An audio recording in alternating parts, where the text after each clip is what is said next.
Hello, welcome back to Together We Feel this week. I'm here with my small but mighty panel.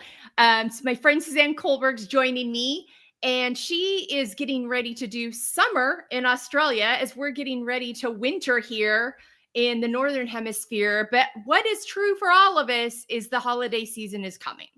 And that is true around the world. And there are several different holidays involved, but the one thing they tend to have in common is they tend to challenge our boundaries. They tend to stretch us thin.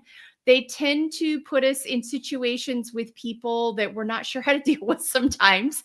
So Suzanne and I are going to talk about, Suzanne is a boundaries maestro, and she is going to have a lot to offer here on this. She's been with me before on the podcast. I've been with her on her podcast, and we've shared community space, and she brings so much wit and candor and honesty and authenticity to this conversation. So Suzanne, thank you for joining me as we talk about living well through the holidays and beyond. And we know that healthy boundaries is at the core of this, don't we?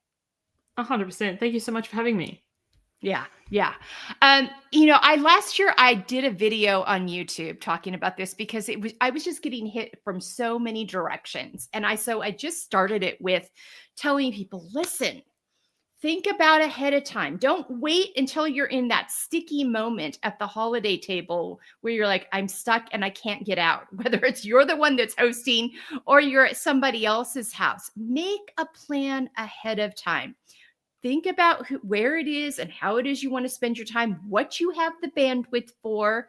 Be willing to set some non-negotiables for yourself. And sometimes we get weird about this because we don't want to have the hard conversation, but it's a lot better than being stuck in an even more uncomfortable situation later because you didn't make a plan ahead of time.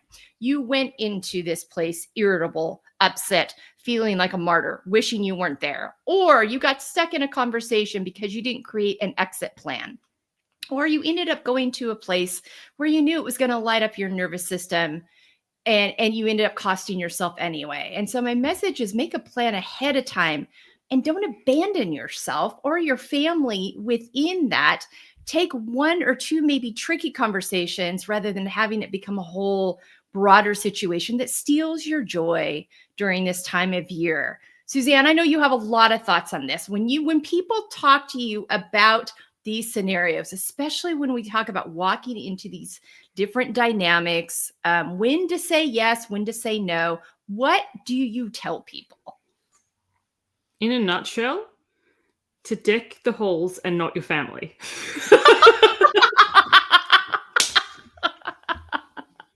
I have a yearly email that I send in Christmas week. The content changes, but the subject line is always deck the halls and not your family. Fa la la la la la la. Because, and I encourage people to think about when you're a kid, beyond the excitement and joy and fun of Christmas, because hopefully you had that. Yeah. But what was the experience like? Because for me, all I can remember, honestly, outside the excitement of the presents, was that we'd have a blue and all shoot through before the washing up. And I was the youngest of four. My sisters had all moved out. So it was me always doing the dishes for 17 people because my poor mum had it. She'd been cooking. Yeah. She'd been up cooking since I don't know what time, and I don't think she'd slept the night before. And she owned her own business, so she worked Christmas Eve. So to take the pressure off her, I'd do it all. And then her and I would sit and watch the dancing. There was always like salsa Latin dancing on Christmas night. So, and that was actually the most fun, not the washing up, but the silence of just mum and I watching the Latin dancing. Because there was always drama. Like somebody didn't get something they wanted, or somebody brought the thing that someone else was going to bring, or somebody forgot. Like I remember one year somebody forgot like chickens or whatever, and there was this all drama. And I was like, we have ham. We have turkey. Like, we are not going hungry here, people. What is the deal? And there's so much pressure. Like, I brought the cola. No, you brought the cola. You're supposed to do the pavlova. And I'm just like, now it's funny. I have a totally different experience with my little family. And we only started this in the last couple of years. It's like, what's one dish that we can all agree on? That in itself is takes some voting. Absolutely. And we have one dish and one dessert We're not living on leftovers for the next week and then trusting and second guessing whether we can actually eat them or we're all going to make ourselves sick. We're not overeating, we're not overspending, and it's just glorious. And I really like it now. And then the extended family, we don't actually attend, our extended family do. And some people are like, oh my goodness. And I'm like, it's brought such peace. And traveling at any time, but particularly in the holidays, it's expensive. It's like, why does it have to be this exact day? If we meet a week before or a week after, it's going to cost a quarter of the price. So what is the thing about this specific day? Yeah, that we've gotten so hung up on and insisted upon. You hit on so many things. I think there's so many different ways we can approach this. And the biggest thing I've learned is so many of these things, I built up expectations in my own mind. And when I released them, like I released a couple of years ago, no more holiday cards. It was stressing me out. We have lived all over the country in the United States. And so the list would just continue to grow and my time would continue to shrink. And I used to really enjoy it. But then all of a sudden I got to a point where like, I don't enjoy this anymore. And every time we move, it's a new shift. And I decided one year to not do it just to see how it felt, just to see if there was any weird pushback or anything. Nothing. Crickets. Like nothing. Nobody cared. Nobody lost their mind. There were a couple comments for people that like close, like immediate family. We shared some things with, that kind of thing. But on the whole, I just stopped doing it. I haven't done it since then. I don't miss it. I don't feel bad about it. We still get Christmas cards and holiday cards and New Year's cards from people that are close to us and around us. And I will get like a small collection. Like my husband will say, we need to do a few for this handful of people. And so we'll do that and manage that each year. That's fine. Sometimes we just grab a bottle of wine and drop it off at their house on, the week of Christmas. I mean, there's just different things you can do. But boy, releasing that and letting go the pressure of that and the expectation of that, the time, the stamps, ordering the cards, picking the right pictures, the whole, shebang. It was just like, this is something I just don't need to be doing anymore. And then I think you've hit it there when you said, does it continue to bring you joy? Like if you still love it, more power to you. But if you're just doing it as some weird sense of obligation where chances are, as you said, people didn't notice, or if they did, they're like, because the thing is, I don't know if you've ever done this or have been receiving any of this, when people send their holiday mailer, like sometimes it's quite long or it's a number of scrolls and it's like, there's a lot of pressure, man, for me to read this. And if I haven't heard from you all year, why do I need a 6-page update now? Like as much as I love you as a person and wishing you well, I ain't got time for this. Yeah.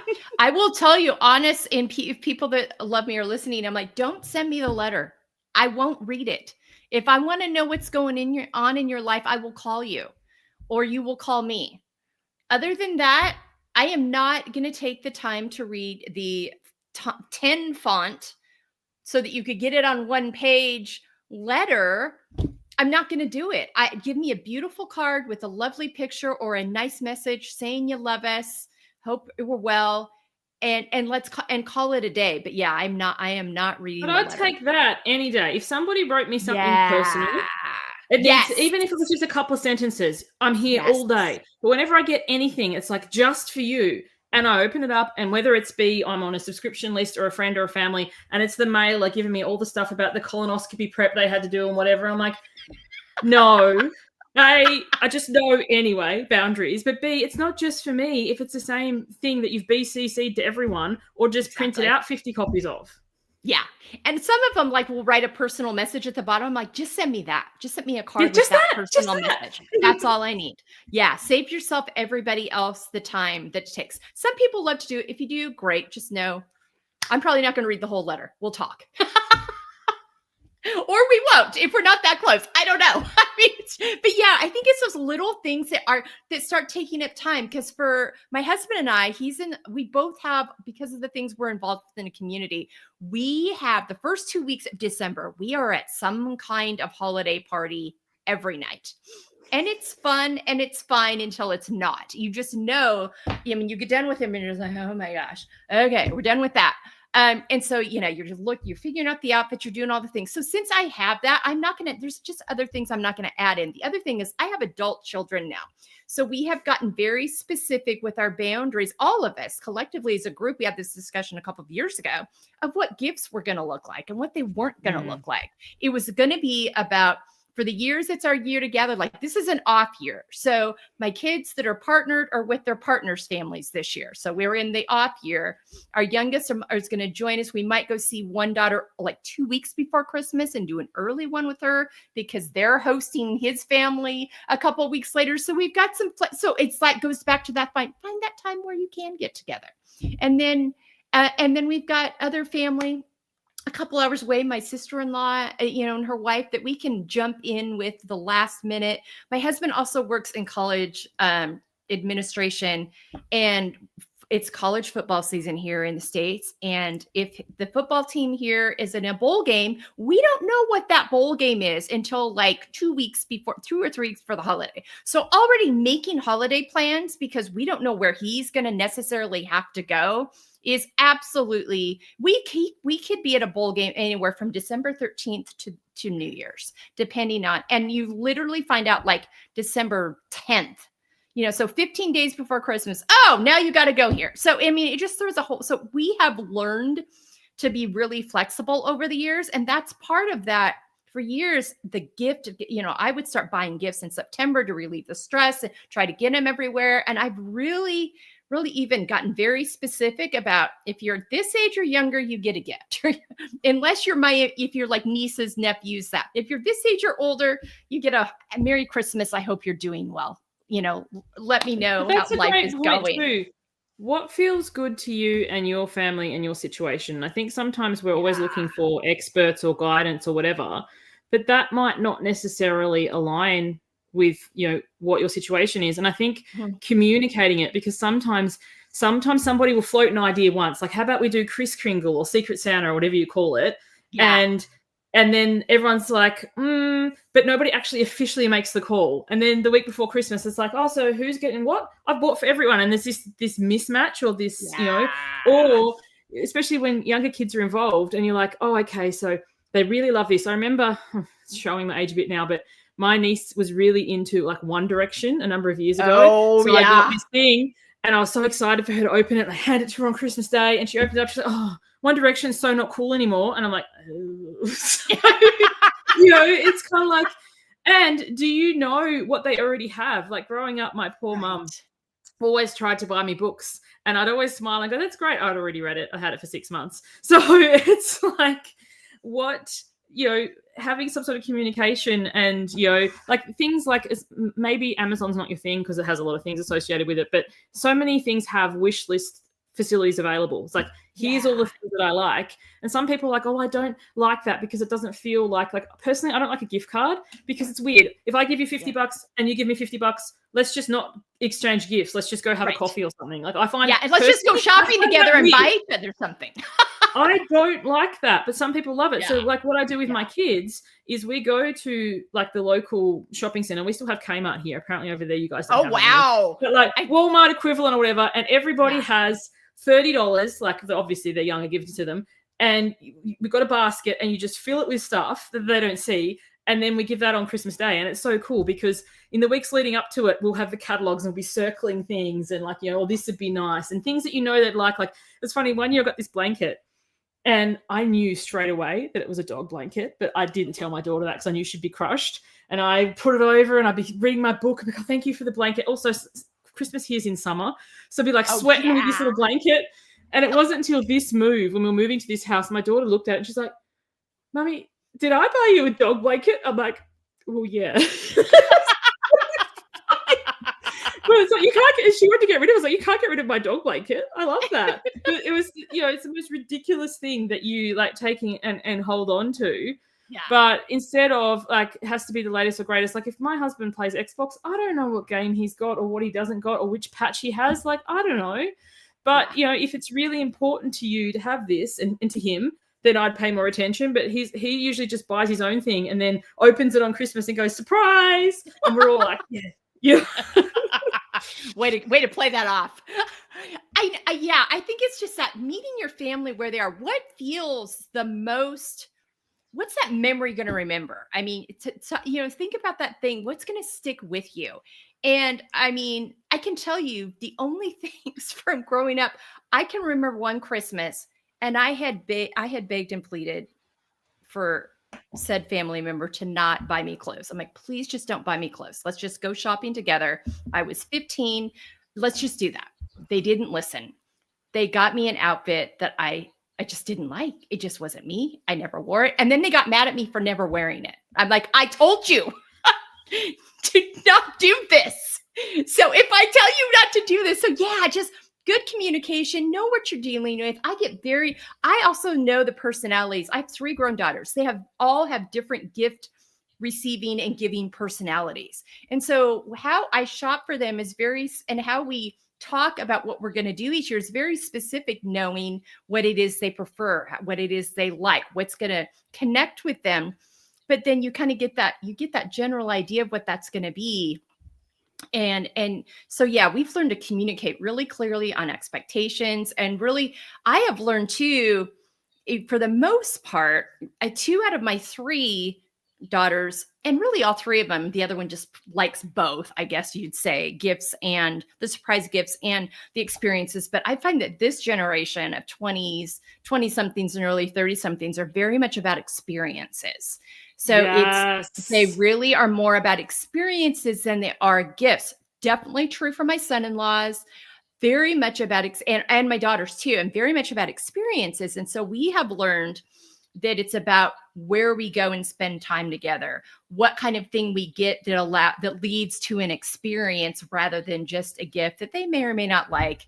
But I also get very specific with ask. I want to know what they want, what they connect with, and then we will just set like a price point. And so everybody has a price point. We agree on something that works. But I know that whatever it is they're going to get, and if it's going to be a special year, like last year we went to Ireland. So I'm like, listen, in the fall. So I'm like, listen, everybody's getting something from the Aaron sweater market. Just know that that's what you're getting. And it's going to be something from there. And it's going to be based on request. And you're not going to know exactly what until you get it on Christmas Day. But it's going to be an Irish Aaron sweater market themed Christmas. And so we knew that up front. And so I got home. I got home in early October and I was done. Like it had already been. This year's not as clean. This year's a more experience-based one, but I've got the ideas. I got the presentation. I'm like, this is what I'm thinking. How are we with that? Because we're all over this year. We're not together. So I think in all this we're saying is don't be afraid to communicate with each other and get real clear with each other of what we want out of this experience.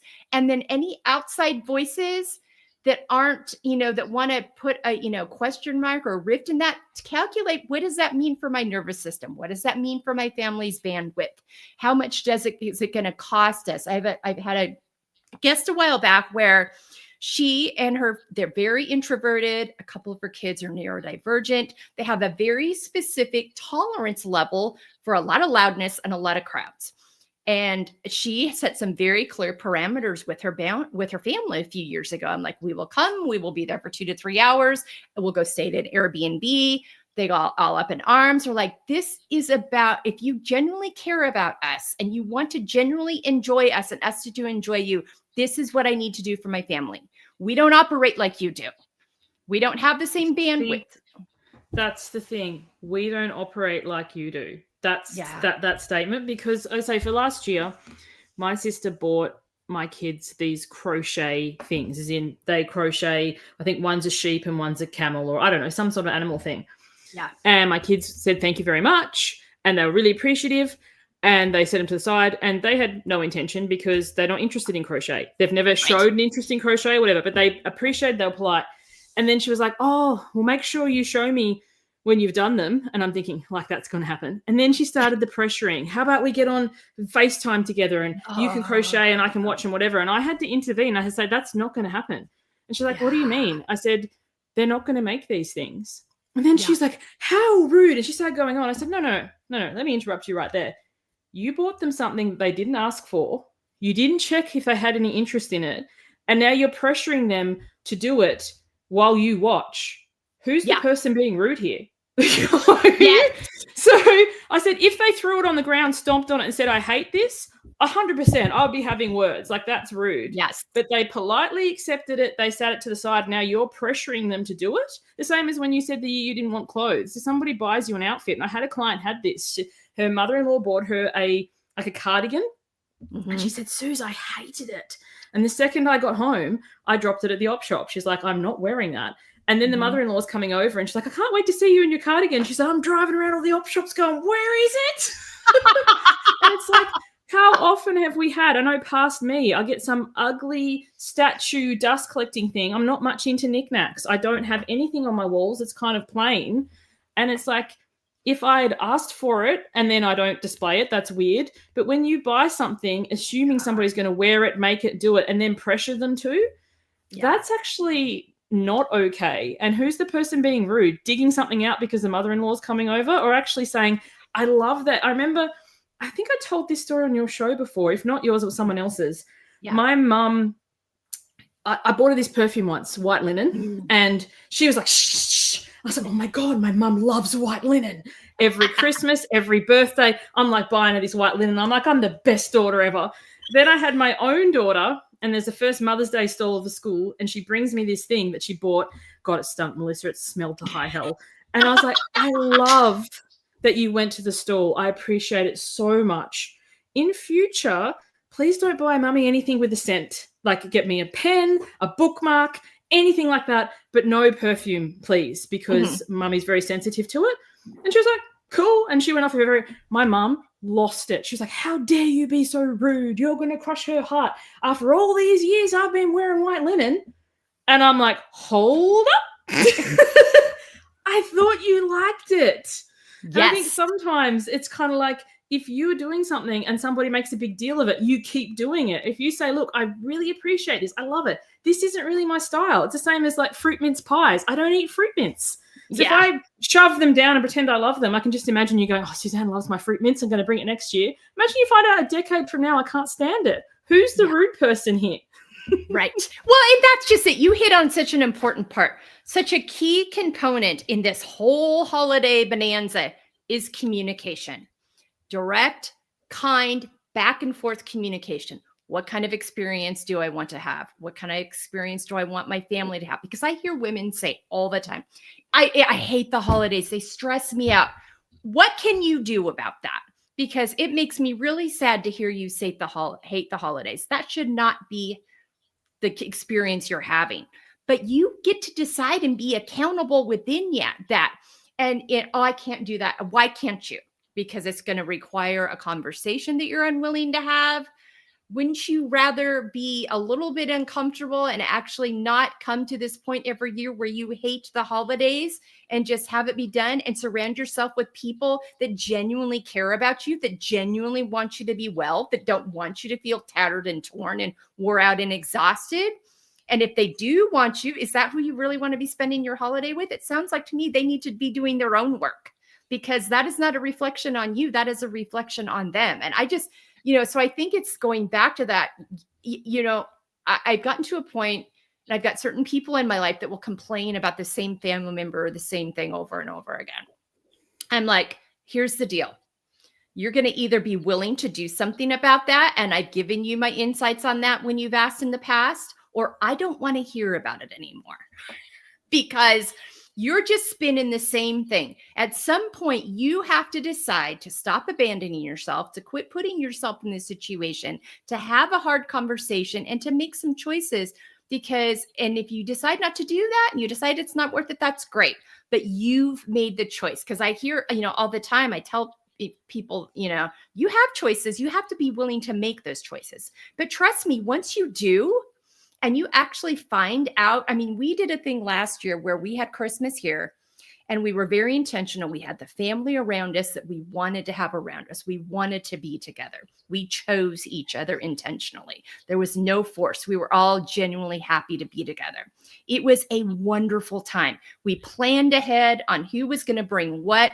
We set each day, okay, who's got this meal? Who's got that? We made a decision who was going to cook. I was like, I'll buy all the groceries.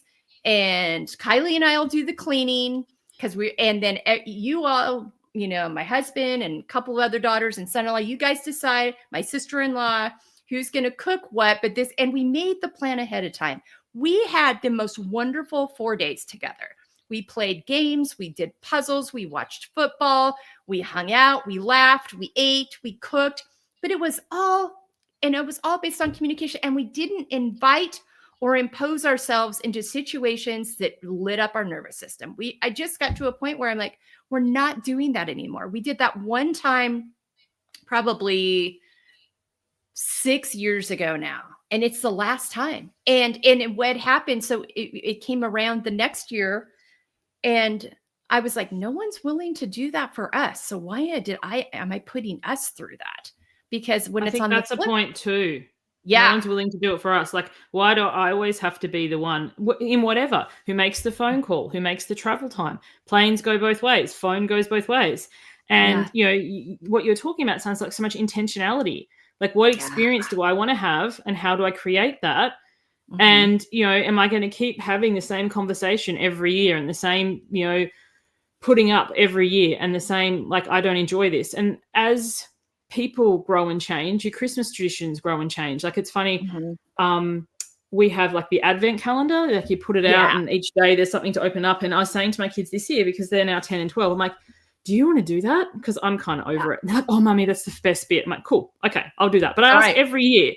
Sure. And the year they're kind of like, meh, is the year that it won't happen anymore. And not that we didn't love it, but I was like, because when they were little, for whatever reason, I decided that I didn't want to buy one of those pre-bought ones from the shop where you just open it.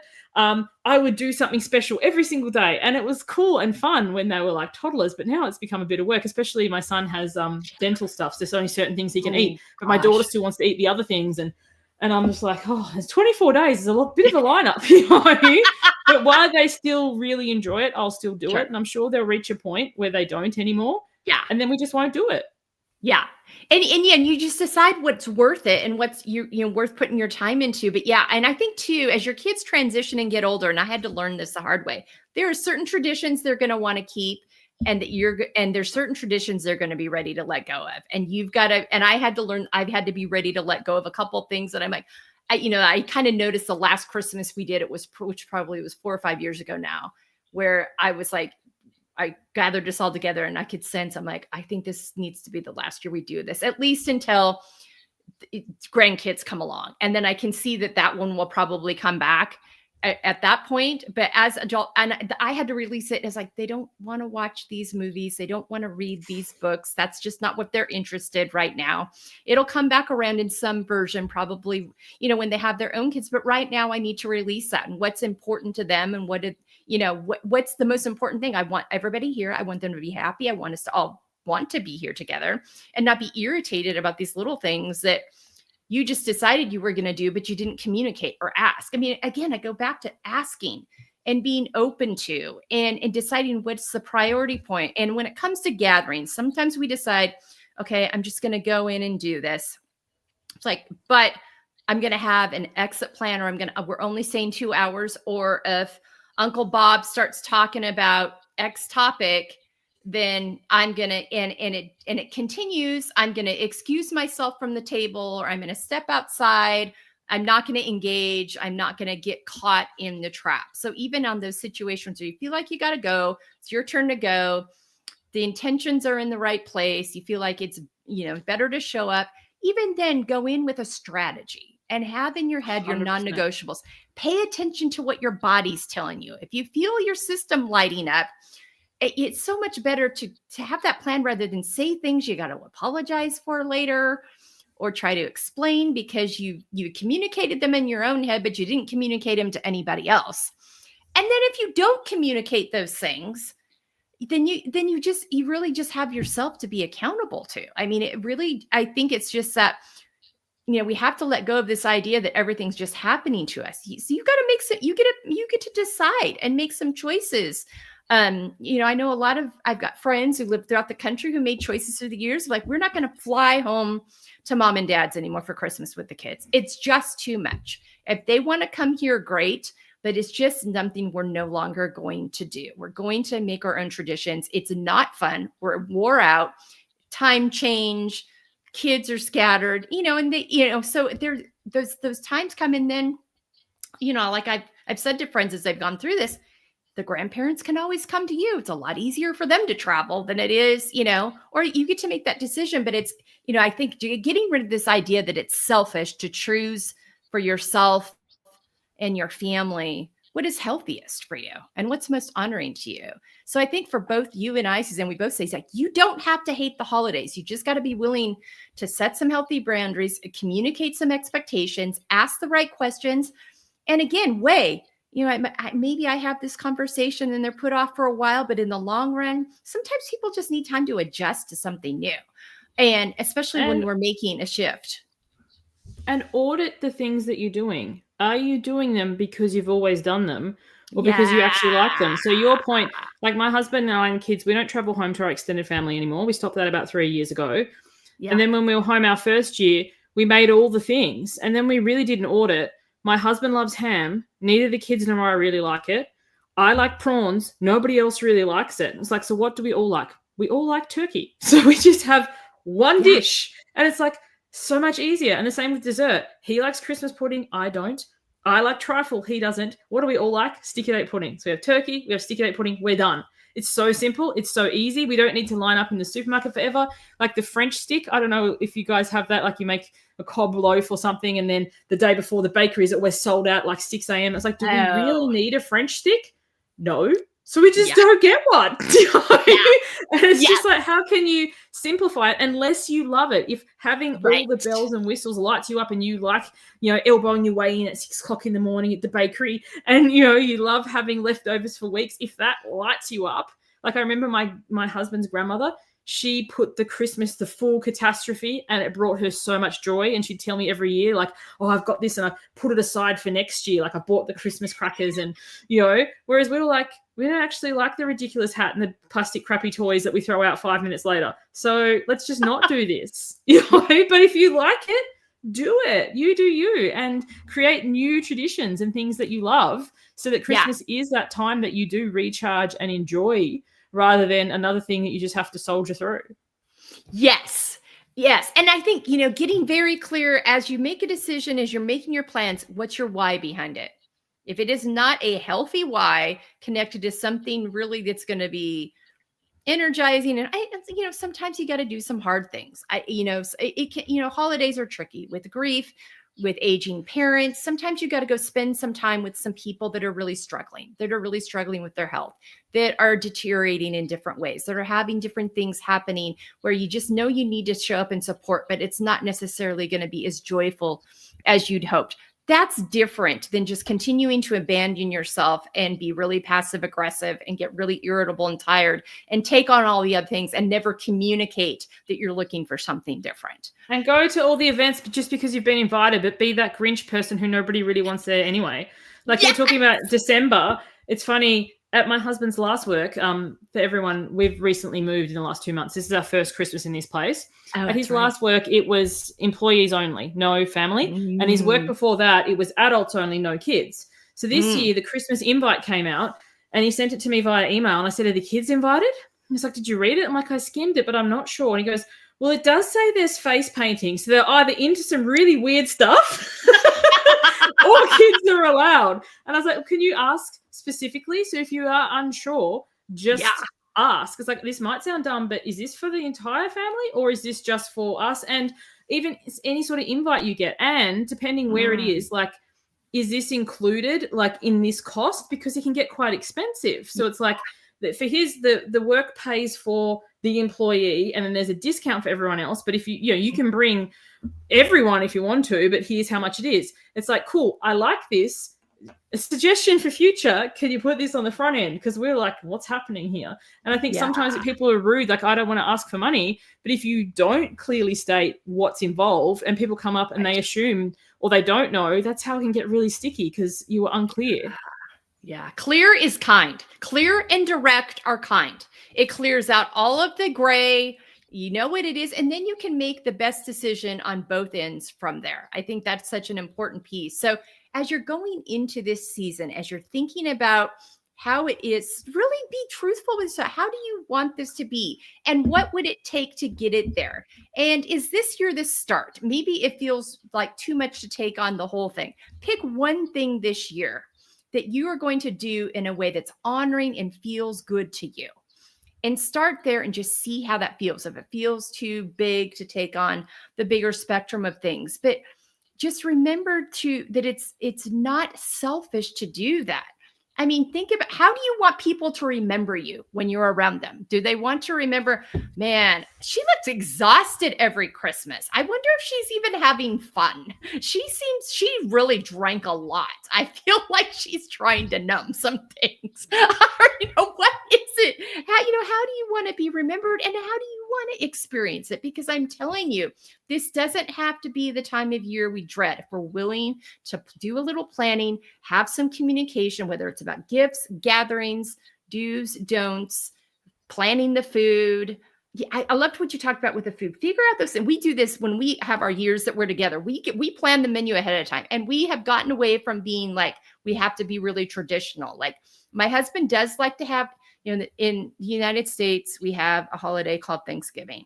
It's a whole thing. Don't get me going on it. It's a whole colonial weird thing, but here we are. We're going to be grateful, damn it. But it's a very traditional turkey kind of holiday. And for us, we've kind of gotten away. Our family, we don't celebrate the holiday as much as we'll get together wherever we are. And it usually is it's usually a busy work weekend for my husband with football. So we live away from our kids. So we end up usually just doing something with ourselves or some friends, but he likes to have turkey because on Christmas, we're probably not going to have turkey. So we'll pick a spot we want to go. I don't want to cook. He loves to cook when all the kids are together, but I'm not cooking for two to four of us. I'm not doing it. So we have found some really wonderful restaurants that cook amazing dinners the last couple of years. It's been fantastic. We order two. So we have one to eat that day, and then we take one to have for the leftovers the next day. We can still make the turkey sandwich, have the leftover pumpkin pie. We figured out a system. It's wonderful. It's good food. He gets his turkey. And then at Christmas, whatever we have is whatever we agree on. Everybody likes. It's that same thing where, like, you pick the thing, you agree on it, and you don't have a bunch of crap sitting on the table that, well, why are we doing that? Well, we did it the last 30 years, but nobody likes it. But I love your point too. Like, as I said, my husband quite likes ham. I don't.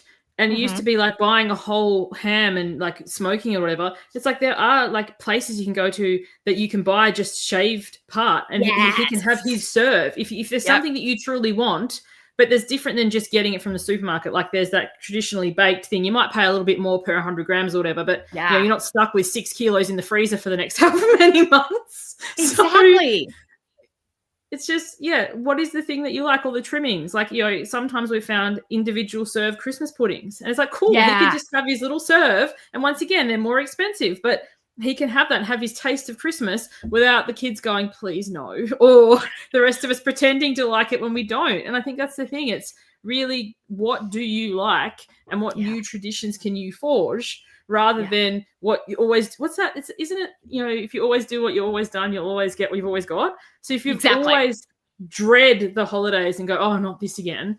And then, like, my daughter and I absolutely love lemon tarts that this bakery does. And they started in the 1st November. So we're like, it's Christmas. And we're like, how many can we shove in the freezer to do us the next however long?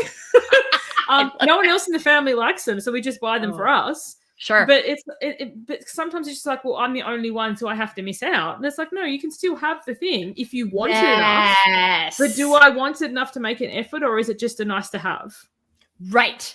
Yeah, absolutely. I think that's such a good point. In the United States here, we have Whole Foods, which is a fancy grocery store. It's very organic, but they also do really good holiday meals. Like, it's really warm, prepared, like stuff. Like, you've just got to, so, going back to, like, you don't want to do the whole turkey, or you just need a small one for part of the people. Places like that have them. You can go grab them. It costs a little more, but it's right there. You don't have to mess in the kitchen. You don't have, other people, like, you're not, stuck with a thing that's in the freezer and they'll never get to it again. Like, my husband, he really just wants turkey around Thanksgiving. Like, he's not looking to cook a turkey in May.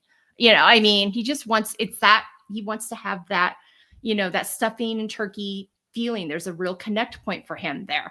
So yeah, I think it's just finding those things that matter and then putting the resources there. And then like, if you're looking, because how many times do we look at these things that we're doing and you look around and realize everybody else thought everybody else wanted everybody else to do it, but nobody wanted to do it themselves. Or like, well, and nobody wanted to speak up, so you just keep towing the line.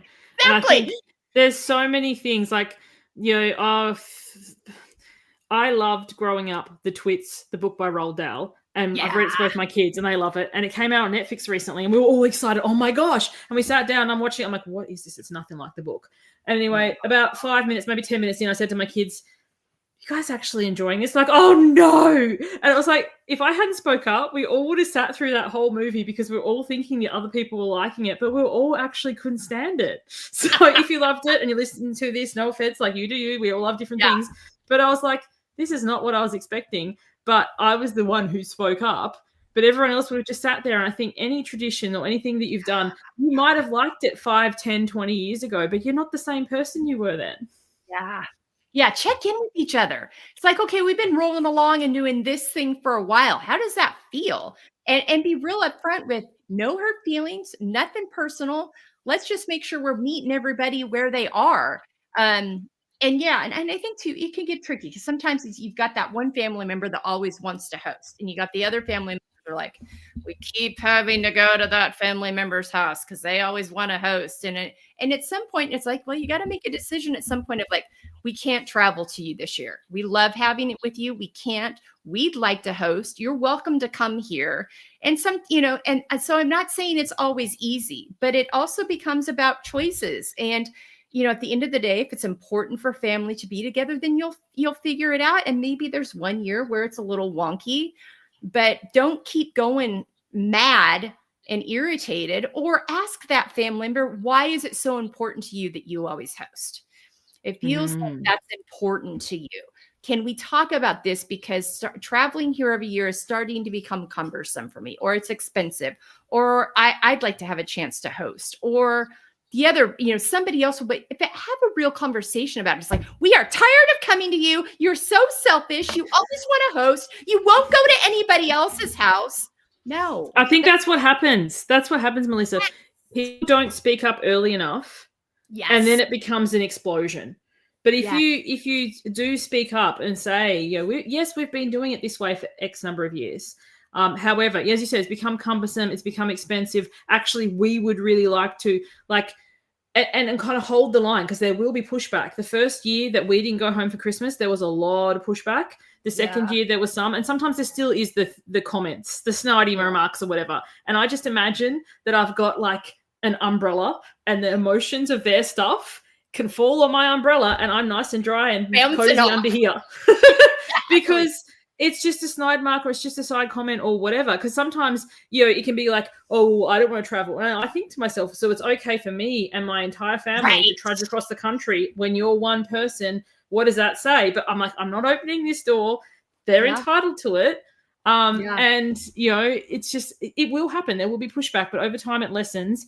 Or, the first time that you stop doing something, they might be like, oh, I missed my Christmas stocking or my advent calendar or whatever it is. And depending on the age of the person, it's like, well, guess what? You can make your own. I remember the first year I did my own advent calendar because I got too old. I actually loved it because everything in there was something I wanted. Yeah. And now you got it all to yourself. So now it's so funny. My husband and I, as grown-ass adults, have our own advent calendar. He's found a specialty beer place that gives him a different beer. Don't worry, he doesn't drink a beer every day. He puts them in the fridge and he has them stored. But he's like, all these different things to try. And I get every year a Bath Bomb Christmas calendar, and the place I liked buying it from this year isn't making them. And I was like, oh, so you know what I'm going to do instead? I'm going to wait to the Black Friday sale and then buy a bunch of stuff from a whole different shop. And then the kids are going to wrap them for me and write numbers on them. And then I can just grab them out. So I was like, why should they get all the fun? Adult Christmas advent calendars are totally a thing, and I'm here for it. That's such a fun surprise too, and you get the kids involved. That's a great idea. Oh my gosh, I just made my own. That's the other thing too, and I learned this a few years ago. There was a certain thing that I wanted to be celebrated more, and I'm like, well, then I should just do that instead of being pissy about everybody else around me not recognized. Again, I think so many times, especially as women, and you and I have talked about this before, we want people to read our minds. We want people to, can't you tell that's what I wanted? Can't you tell I'm irritated by the tone of my voice and the way I'm stomping around and slamming the cupboard and heavy sighing? And that's And I've left so the catalog open everywhere with big circles around it. exactly. And it's like, communicate, because that's just it's and then you're mad about it and people are like, what's wrong with her? What is happening here? So yeah, so I think it goes back to that accountability piece. So as we wrap up here, any last thoughts you want to leave with our listeners as we launch into holiday season 2025? Well, clear is kind was something, and that's a Brene Brown quote. And another Yeah. one is choose discomfort over resentment. It's going to be Oh, uncomfortable. No two ways about it. I'm not coming home this year. Well, even I'm not really home anymore. I'm not traveling. I want to host. I loved how you said a client's like, my kids are on the spectrum or whatever, so we're only coming for this period of time. Like, people are going to have their reactions to whatever boundary it is that you set or whatever thing that you say. But the discomfort of having that conversation, which you may need to reiterate 2 or 3 or 4 times, over the resentment of your kid melting down, you've got to face the drive home or the fly home, like the sugar, whatever, like, the repercussions of where you overstep your own boundary because you don't want other people's reaction, like what's happening for you. And also the discomfort of, like, the first year I got my own adult Christmas advent calendar, I felt so like, oh my gosh, I'm an adult. I'm grown ass. I shouldn't spend this money on myself, like this guilt. And then saying it to my husband, who kind of gave me the side eye. And then he was like, I really like it too. So now we get more excited about our advent calendars than the kids. And it's like, what parts of the things do you enjoy, and allowing yourself to have that no matter what your age is. And it's not saying, you guys get nothing and I get everything, ha ha. But like, why don't we invest as much into ourselves and our own joy as we do the people around us? absolutely. I love that so much. It's okay to choose you too. Like, when people like, oh, I can't afford to do that for me. Well, you just spent $300 over here. So you can't spare 50 for you. I mean, so think about that and what's going to bring you joy. But I think for me, it's like, have a plan, whatever that plan is, communication, a plan for the gift giving in the family, a plan for the family gathering with food, who's going to bring what are the expectations? What do people want? Do they want all that food? I mean, real clear, get insights, make some have that plan. And also for those trickier family situations, have some non-negotiables. And either if it's necessary to communicate to your mother-in-law, listen, going back to Uncle Joe and Uncle Bob and Aunt Sue again, if they start bringing these things up, I'm not going to engage, or I'm going to excuse myself from the table. They can do what they're going to do. I just want to give you a heads up. That's my boundary line. And then hold to that and honor that. Having an exit plan for those things, or simply choosing you. I think the biggest thing, whenever you're asking yourself something that has to do with a plan for the holidays, if the answer is yes to, am I abandoning myself here? Then it's gotta be, no, not doing it, not abandoning myself. And being willing to, and like I said earlier, if it feels too much to do it in all the areas, if you've just overcommitted in all the spaces, which we are all can be guilty of at times, I've certainly been in those seasons, then pick that one thing that is like, boy, if I could just clear this out, or clear this up, or have communication, that would give me some relief. What's that one thing you can choose to not abandon yourself? But I love that one area, and then build on it each year or each holiday or each event until you're totally, doing your own thing and not feeling guilty or apologetic about it. Exactly. You build some little wins and get the joy. And over time, just have that always be. And that's a question you can always ask yourself. But again, especially going as, if it requires me to abandon myself, and also the 24-hour rule, like if somebody asks you something to bring 250 cookies to the Christmas school thing or whatever, 24 hours before you give an answer. That's my last thing. Just let me go check my calendar. Let me check my commitments. Let me make sure I've got room for that. And when I say got room for that, I'm not talking about hours in the day on the calendar. I'm talking about your bandwidth. Do you have the bandwidth to say yes to that thing? Or do you not? Or is this something that, oh, I'd actually really rather do this, but that means I got to get rid of this over here? Because just remember, whatever you say yes to, you're saying no to something else. So 100%. yeah. All right, Suzanne, thanks for joining me for this conversation. I appreciate you so much. I'm so glad to hear you're settling into your new space. And listeners out there, there's choices. Be willing to make them, be willing to have conversations. And we hope that you found this helpful and supportive. You laughed a little, but that also it will make you take a pause over these next couple of weeks as you start planning, that you will not, that you'll actually go into it like, oh, that, get to January for the goals, get to January 2nd, be like, dang, that was pretty good. That was pretty good. I'm not completely exhausted. That was better than I expected. Let's start there. Oh my gosh. But we wish you all well. Suzanne, tell people where they can find you and follow you. You've made some shifts lately. So let's let people know where the best places to find you are.